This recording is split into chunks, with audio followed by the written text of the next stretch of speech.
తండ్రి మరణించి పేదరికంలో కొట్టుమిట్టాడుతున్న నిరుపేద ముస్లిం యువతికి అండగా నిలిచారు మునుగోడు శాసనసభ్యులు కోమటిరెడ్డి రాజగోపాల్ రెడ్డి.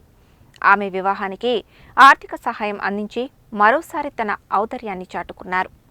మునుగోడు పట్టణానికి చెందిన షాహిదా భర్తను కోల్పోయి అనారోగ్యంతో బాధపడుతూ కుటుంబాన్ని నెట్టుకొస్తుంది. ఎదిగొచ్చిన తన కూతురి వివాహం చేయడానికి ఆర్థికంగా ఇబ్బంది పడుతూ మునుగోడు శాసనసభ్యులు కోమటిరెడ్డి రాజగోపాల్ రెడ్డిని కలిసి తన దీనస్థితిని తెలియజేసింది.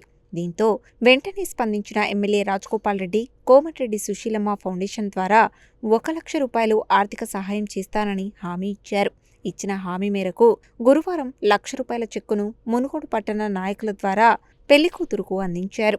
నియోజకవర్గ ప్రజలకు ఏ చిన్న కష్టం వచ్చినా తన సొంత బిడ్డలుగా భావిస్తూ చేతనైన సహాయం చేస్తూ ఆదరిస్తున్న మునుగోడు శాసనసభ్యులు కోమటిరెడ్డి రాజగోపాల్ రెడ్డిని జీవితాంతం గుర్తుంచుకుంటామని షాహిదా కుటుంబ సభ్యులు అన్నారు. ఇబ్బందుల్లో ఉన్న తమ కుటుంబానికి అండగా నిలిచిన ఎమ్మెల్యే రాజగోపాల్ రెడ్డికి వారు ధన్యవాదాలు తెలిపారు.